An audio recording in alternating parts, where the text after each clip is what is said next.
dead body there at Constable Greenstick's," she said in her most severe tone. "This is no laughing matter. A man has been murdered, and I suggest you attend to the matter immediately." At last she hung up the telephone, assured that the constable fully understood the gravity of the situation, while being well aware that the operator who'd connected them was probably beginning to make her own telephone calls to carry the news. Her attention fell on poor Mr. Waring. She was confident, but not entirely certain, that was his name. After all, his arrival last evening had not been anticipated, and he had most certainly not been on the guest list. That was only one of many problems with unexpected guests. Phyllida was tempted to lay a blanket over the poor man, but decided she'd best not disrupt the scene. Mr. Waring was young, in his late 20s, with light brown hair and a matching moustache. His attire was stylish, the pre-made trousers being the sort bought at a department store instead of having been tailored, but fine nonetheless. He wore a coat of excellent wool and fine cut that was only 2 years out of style.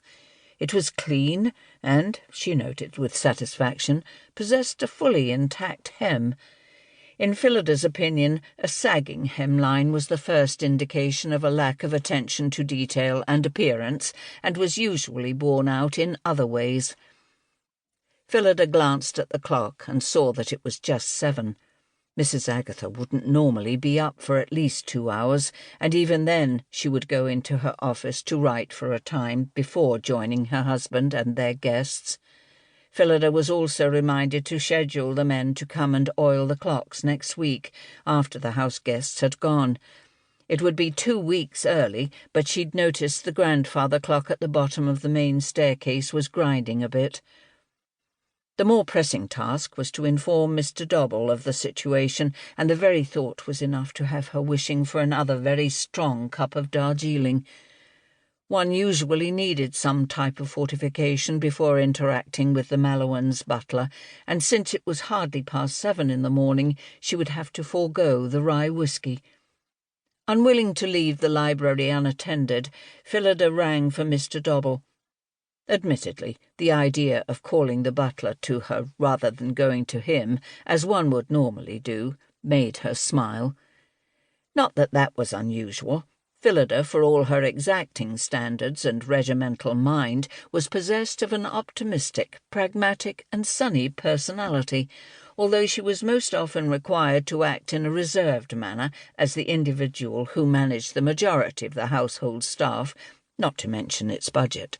She had been known to play whist with the parlour-maids, assist with fashion opinions for the maids during their days off, and give relationship advice to a chambermaid related to the former chauffeur.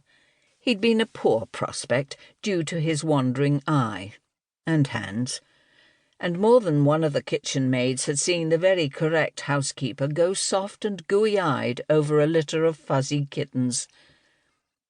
2 of said kittens had subsequently found their way into a basket in Phyllida's sitting-room, joining her collection of detective novels and books on nearly every topic under the sun, and were now full-grown, sleek cats who disdained the basket that had once been their bed.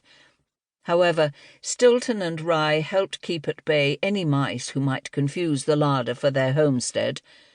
Holding one or the other in her lap, when the felines permitted, of course, also provided Phyllida moments of calm and restoration, which was particularly appreciated after dealing with Mr. Dobble. Phyllida had not come up working in domestic service, starting as a scullery maid or chambermaid when she was 13 or 14, and making her way to kitchen maid or parlour maid, and then through the hierarchy from there. That made her quite unusual. In fact, she hadn't worked in service at all until several years after the Great War, and her work with the army had ended. The reasons she'd chosen employment as the housekeeper of a large manor were excellent, and no one's business but her own. That was part of why she and Mr. Dobble weren't particularly friendly. She suspected he was suspicious of a woman who had come into the coveted position of housekeeper without a long history of scrubbing floors, as far as